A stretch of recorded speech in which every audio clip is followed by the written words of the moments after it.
Hi everyone, Kate Bohr and Fiona Pearman here. And this week we want to continue the conversation we've been having around feedback. And today we want to talk about receiving feedback, what gets in the way, and how do we go about resourcing ourselves to really receive feedback well. And I think the first thing, the first roadblock to receiving feedback well is we're often engaging in these conversations with assumptions and judgment around whether that person is right or wrong, whether this is fair. And so often we're in debate mode, we're thinking about what we're going to say next, and we're not really truly being present and listening to the message and the meaning that is coming our way. Yes, and I think, that often gets triggered potentially by some of the ways in which we have received feedback, the poor delivery, the communication style that just feels overly harsh or is a bit vague or it comes at the wrong time. And all of those things tend to activate that sense of, well, this is all wrong and we want to judge it, we want to push back. So those sorts of things undermine our ability to listen and to understand what's going on. And then I think if the structure's not there, if the communication's not great, and then there's no clear action step, we're often left a bit lost and it's just frustrating. I've now got this piece of information, I don't know what to do with it. So when we have those dynamics at play, and then potentially sitting alongside it or as part of it as well, this lack of trust or lack of psychological safety, it doesn't really feel as though we're in a supportive environment. We don't feel as though we're being, there's a great deal of trust and that we have a good place from which to listen to what's going on. Yeah, and I think all of that means that it's likely that we're showing up to these conversations, right? Defensive, perhaps emotionally reactive. And what gets triggered in all of those dynamics is often, fear of criticism. We've talked about maybe having a bad experience in the past. Maybe there's been some significant consequences to some feedback conversations you've had. And I think this really plays into our expectations of ourselves around perfectionism. If we have any self-doubt or any imposter syndrome playing out around our competence or our confidence, and we start to get feedback that could tell us there's some truth to that self-doubt, then often we can really spiral into an unhelpful space.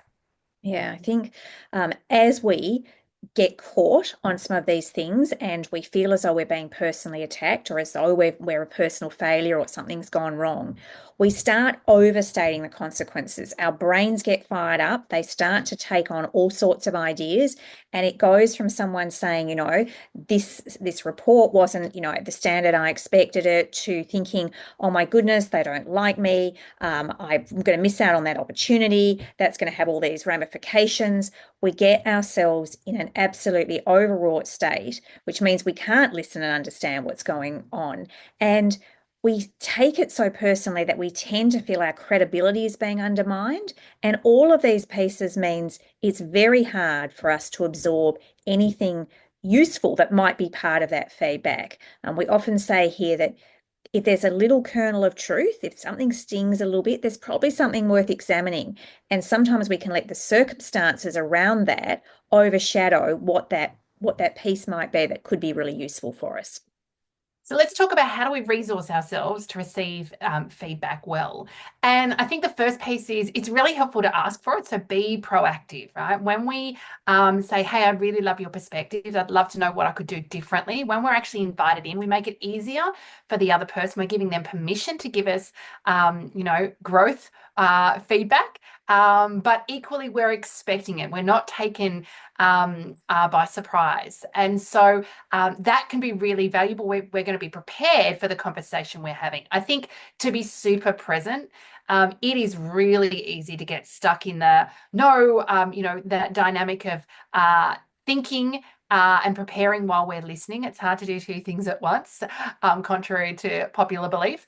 But being really present so that you can focus on what's being said, maybe what's not being said, being able to use our breath to slow things down, right? So we can really capture everything that's being communicated in the conversation.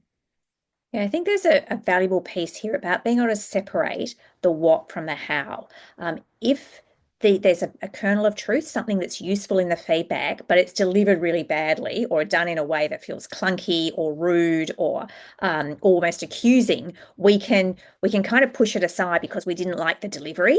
Whereas what we're interested in here is what might be useful to me, what might be that piece that could be valuable.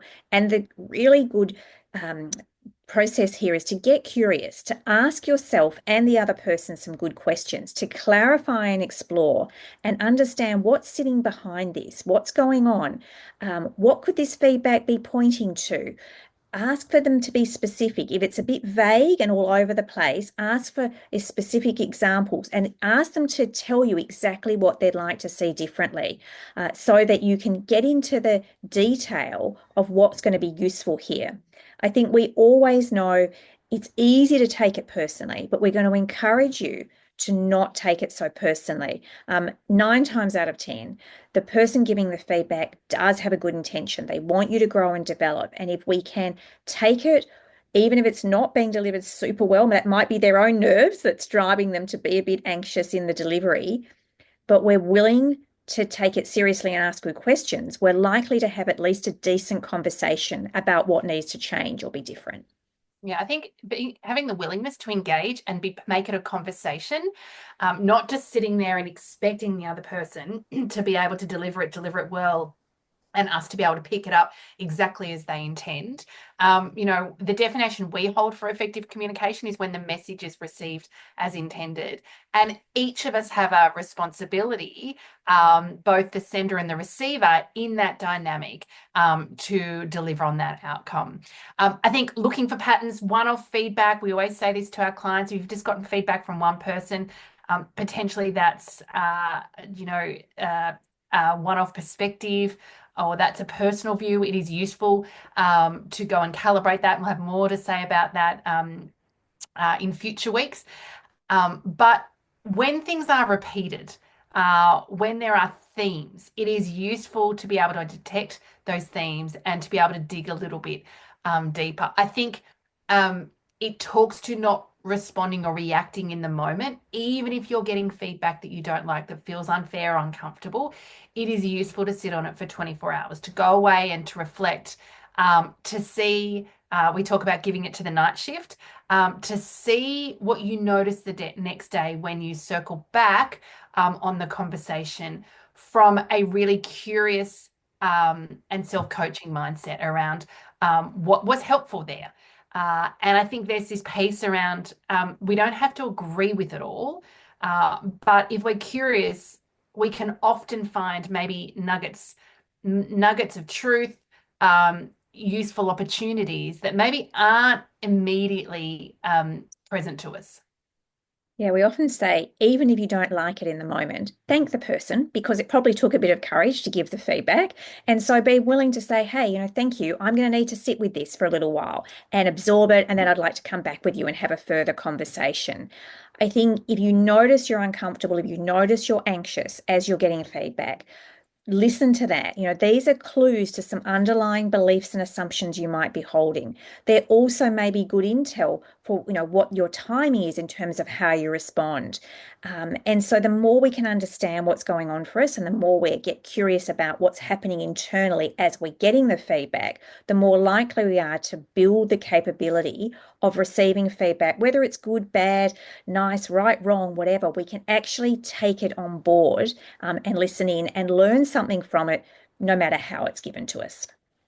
We're going to leave it there. If you know someone who could benefit from today's conversation, and I think we all could benefit from spending a little bit of time raising our awareness around how we receive feedback, and resourcing ourselves to do it all a little bit better, so that we can actually meet our leaders or our stakeholders in the conversation, and help them do a better job at giving feedback, then we'd love for you to share that with a colleague, a friend, by tagging them below or sharing the video with them.